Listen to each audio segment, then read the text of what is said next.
Je me permets de m'exprimer directement à vous, afin de remercier Leffaos Premier pour sa demande concernant le clone de Fulgrim. J'espère que cette vidéo vous plaira. Si d'autres vidéos de ce type vous intéressent, n'hésitez pas à me le dire dans les commentaires. Bon visionnage à vous. Au sein de l'œil de la terreur, il y a un nom qui résonne aux oreilles de celui qui l'entend, comme un appel, une promesse, et pour certains comme une nécessité. Ce nom, c'est Fabius Bill, ou le primogénitor. Oni même au sein de sa propre légion, cet ancien apothicaire est capable de réaliser des merveilles comme vos pires cauchemars.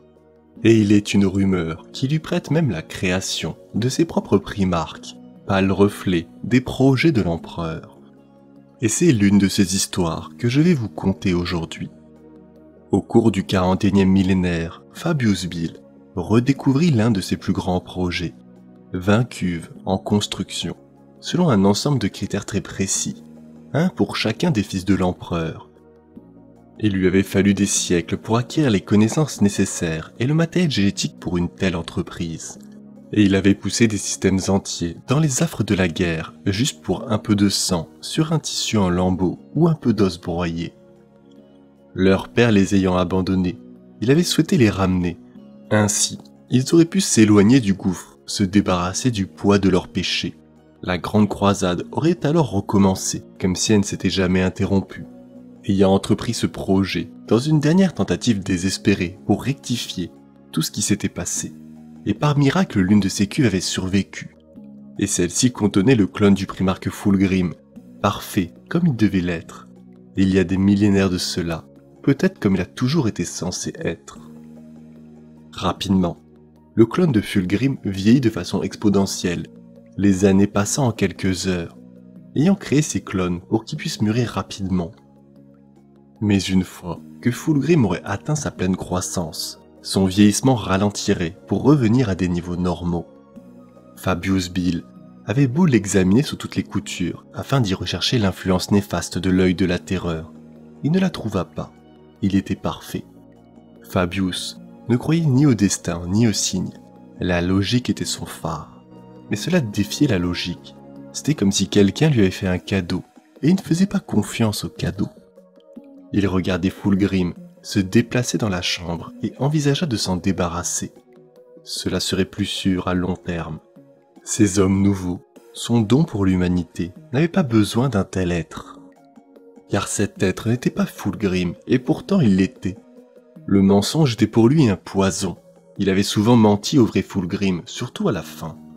Mais à ce moment-là, Fulgrim n'était plus Fulgrim, mais autre chose. Une chose qui encourageait la tromperie et ne faisait appel qu'au pire chez ses fils.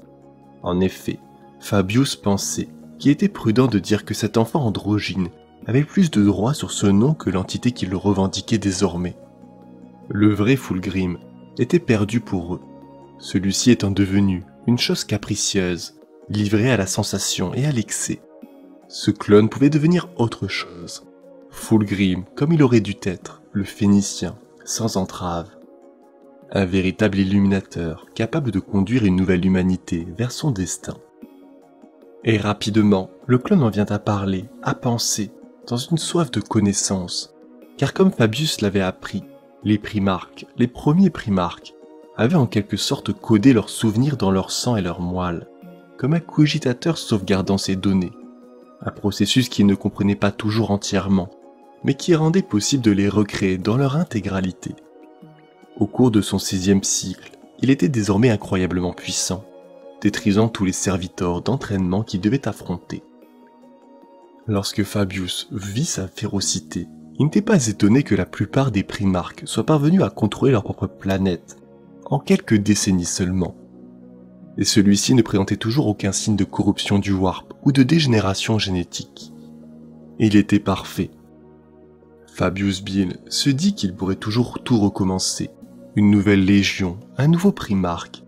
La 3e renaîtrait, purifiée de ses péchés. Une 3e légion qui pourrait guider sur son propre destin. Fulgrim était devenu adulte, car il était Fulgrim désormais. Le Fulgrim tel que Fabius se souvenait de lui. Plus grand que n'importe quel être mortel et parfait en tout point de vue. magnifique dans une telle mesure que ses fils avaient si désespérément tenté de le singer. De tous les fils de l'empereur, 2 seulement avaient été qualifiés de beaux, mais la beauté de Sanguinius lui était étrangère, inhumaine, une chose issue des rêves de l'humanité. Fulgrim, quant à lui, était l'humanité personnifiée, le canon des proportions en chair et en os, jusqu'à en être douloureux à regarder, comme si Fabius avait été piégé dans le noir pendant des années et qui venait tout juste de voir la lumière. Ainsi, Fabius Bill se mit à rêver et raconta à Fulgrim les véritables raisons de sa création. Au début, il l'avait fait pour voir s'il pouvait le faire, puis parce qu'il pensait que cela était nécessaire. À cette époque, ils étaient tous perdus, sans véritable guide, et réagissant au lieu d'agir, descendant toujours plus profondément dans des excès de barbarie, et abandonnant toute prétention d'organisation et de discipline. Sans Fulgrim, il n'y avait plus de gouvernail, ils avaient alors créé pour les sauver, comme il avait créé ses frères, Horus, Lorgar et même Angron, afin de rendre à ses frères leur père et ainsi mettre fin aux guerres de Légion et les unir à nouveau. Car il pensait qu'il y avait encore quelque chose qui valait la peine d'être sauvé. Maintenant, il savait que c'était des expériences ratées et qu'il ne restait plus qu'à apprendre ce qui pouvait encore l'être et tout recommencer. Mais ce Fulgrim changeait tout. Il pourrait réparer ce qui était cassé, afin de libérer ses frères, ses fils, de la servitude. Il serait à la fois le phénix et la flamme, et il reconstruirait la galaxie à son image. Et on vit rapidement affluer de vieux guerriers vers Fulgrim, cherchant à sauver quelque chose de leur glorieux passé. Il les aiderait à former les nouvelles générations. Il ne reconstruirait pas la vieille légion, il la recréerait plutôt, la perfectionnerait. La 3e, quant à elle, serait détruite pour de bon, purgée de la galaxie. Sa nouvelle légion émergerait et s'installerait pour réorganiser la galaxie à sa convenance. Une nouvelle croisade, pour mener sa nouvelle humanité à la place qui lui revenait parmi les étoiles éternelles. Et Fabius sentit en lui une vieille lueur de soumission, le besoin de faire plaisir à son père génétique. Pour obéir à tous ses caprices et ordres, Fulgrim, plus que tous ses frères, avait ordonné une obéissance totale. Une torsion de l'hélice avait entraîné ses fils plus étroitement avec lui. C'était la raison pour laquelle tant d'entre eux l'avaient suivi avec tant d'empressement jusque dans la damnation.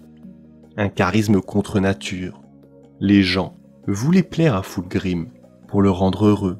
C'est pourquoi il avait si bien travaillé avec les mortels adhérents à la grande croisade. Des milliards de personnes s'étaient jetées à la mort afin de fournir à l'illuminateur un chemin vers la victoire. Mais Fabius Bill n'était pas un mortel, il était plus âgé maintenant. Ce n'était pas Fulgrim, pas vraiment, et peu importe ce que lui murmurait son sang ou ses sens. Il commençait déjà à faire ce que faisaient les primarques, il cherchait à contrôler les mondes qui l'entouraient. Et à ce moment, Fabius vit le fantôme du vrai Phénicien en lui. Pas le héros de Shemos perdu, mais la créature arrogante qui s'était laissée facilement séduire par de fausses promesses, le monstre qui valorisait sa propre perfection plutôt que la vie de ses fils. Et alors, Fabius Bill se résigna à honorer un ancien marché, avec un seigneur Nécron du nom de Thrasil l'Infini, lui offrant ce primarque pour sa collection, en échange d'un stock génétique pur de la 3e légion des Emperor Children, afin qu'il puisse tenter, une fois de plus, de sauver sa légion.